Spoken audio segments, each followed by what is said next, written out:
नमस्कार, मैं निधि रतन। आप देख रहे हैं नेशनल दस्तक तस्वीर भारत की। मन विचलित है और दुखी भी, निराश भी हूँ मैं। अब आप सोचेंगे मैं निराश क्यों हूँ और मैं दुखी क्यों।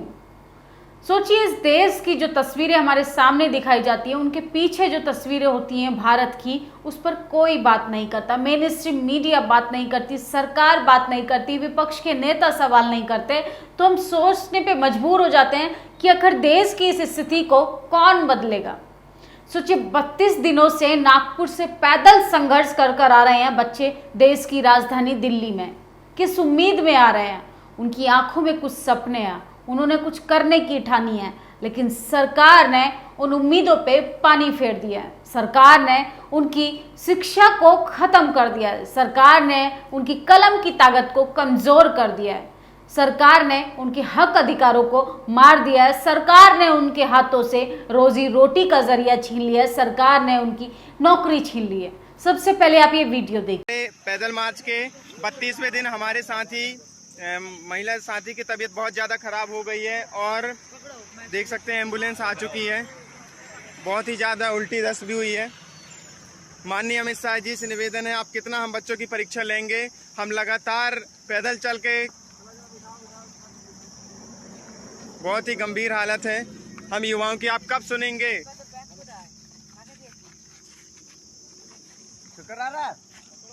आज पैदल मार्च के एक 32वें दिन हमारे साथी की तबीयत बहुत ज़्यादा खराब हो गई है। हम अभी डबरा जा रहे हैं, डबरा से एम्बुलेंस आई हुई है। एक आध लड़का बैठ जाइए। आप देख सकते हैं उल्टी दस्त बहुत ज़्यादा हो रहे हैं। बहुत गर्मी, चिलचिलाती धूप में भी हमारे साथी चल रहे हैं पैदल। अमित शाह जी, हम युवाओं की जल्द से जल्द सुनिए। हम पैदल मार्च कर रहे हैं, बहुत परेशान हैं, हताश हैं। लिटा दीजिए, लिटा दो, लिटा दो, लिटा दीजिए। कोई दिक्कत नहीं है, कोई दिक्कत नहीं है। नहीं, मैं नहीं, आ जाओ। ऊपर उठाना, इसके ऊपर सर, इसके ऊपर सुला दो उसको। आप देख सकते हैं डबरा से एम्बुलेंस हमारे लिए आई है। अमित शाह जी, जल्द से जल्द हम युवाओं की सुनिए। हम इस वीडियो में लगातार 32 दिन से अपने हक अधिकारों की लड़ाई लड़ रहे हैं, मगर तकलीफ हो रही है इस बात की कि इनके त्याग और संघर्ष का कोई मोल नहीं समझ रहा। हमारी सरकार, मेन स्ट्रीम मीडिया की बात करें, उनकी नजरें और उनका ड्रोन और कैमरा क्या इन तस्वीरों को नहीं देख पा रहा। सोचिए, नागपुर से 32 दिन से बच्चे पैदल चल रहे हैं और हमारी सरकार चुनावी प्रचार में लगी है। हमारी सरकार जो है, महाराष्ट्र हो चाहे तमिलनाडु हो चाहे दक्षिण भारत की बात करें, वहाँ चुनाव के माहौल में वो इस तरह उलझी हुई है कि आम जनता का क्या हाल है, भारत के युवाओं का क्या हाल है, इस पर वो ना बात करती है ना वो सोचती है।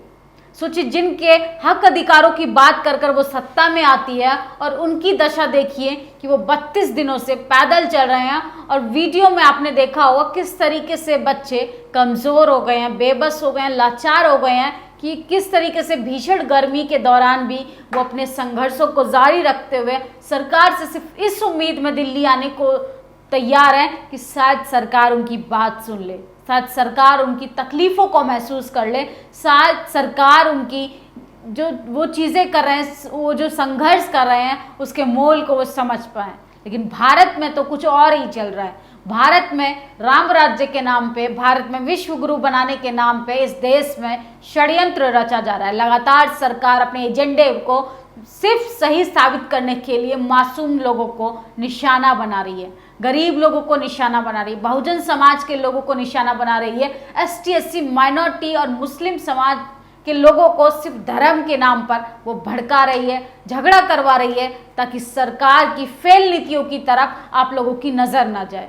दूसरी वीडियो मैं आपको दिखाऊंगी तो आप हैरान हो जाएंगे कि अब वाकई में इस देश में हम डेमोक्रेसी की बात कर सकते हैं, कि अब वाकई में इस देश में हम संविधान की बात कर सकते हैं। यह वही भारत है जिसका डंका विदेश में बज रहा है। सबसे पहले आप ये वीडियो देखिए।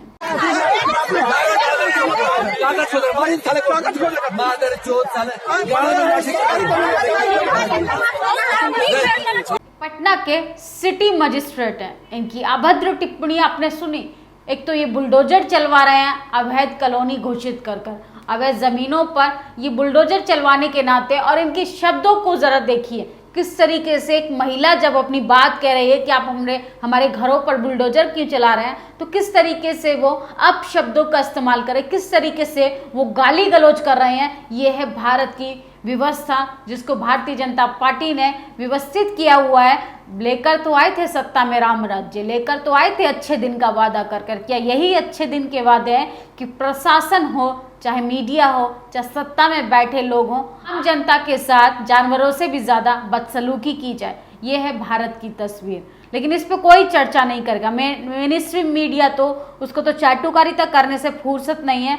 और लेकिन दुख होता है, सोचिए 32 दिन हो गए हैं, भारत का युवा सड़कों पर है, बारिश, तूफान, भीषण गर्मी के दौरान, लेकिन सरकार इन पर कोई नज़र नहीं डाल रही है। प्रशासन इस पे कोई संज्ञान नहीं लेती है, इस पे मीडिया कोई चर्चा नहीं करती है। मीडिया तो नुपुर शर्मा दिखा रही है, मीडिया तो नवी जिंदल दिखा रही है, मीडिया तो हिंदू मुसलमान दिखा रही है। और वही हिंदू मुसलमान जो है आतंकीवादी, वही भारतीय जनता पार्टी के नेताओं के घनिष्ठ मित्र निकल जाते हैं। इस पर भी कोई बात नहीं करता, इस पर भी कोई बहस नहीं करता, इस पर भी कोई डिबेट नहीं होती। डिबेट होगी तो हिंदू मुसलमान कराने के लिए, डिबेट होगी तो पत्थरबाजी कराने के लिए, डिबेट होगी तो कट्टरपंथी को बढ़ावा देने के लिए। सोचिए आपके बच्चों का भविष्य क्या है। 32 दिनों से इस देश का युवा सड़कों पर है और हमारे देश के सत्ता में बैठे लोग, जो मलाई के भोगी लोग हैं, वो किस तरीके से कुर्सी का लाभ उठा रहे हैं और हमारे देश का युवा सड़कों पर परेशान हो रहा है, संघर्ष कर रहा है, सिर्फ इस उम्मीद में कि इसको रोजगार मिलेगा। आपकी इन सब चीज़ों पे क्या प्रतिक्रिया है, आप अपनी राय कमेंट बॉक्स में ज़रूर दें। शुक्रिया। नेशनल दस्तक की आपसे गुजारिश है कि अगर इसको बचाना चाहते हैं तो नेशनल दस्तक को सब्सक्राइब करने के लिए रेड कलर के सब्सक्राइब बटन को दबाएं, फिर बेल आइकन की घंटी दबाएं। नेशनल दस्तक को बचाने के लिए बहुत ज़रूरी है कि हर खबर को शेयर करें, लाइक करें, कमेंट जरूर करें।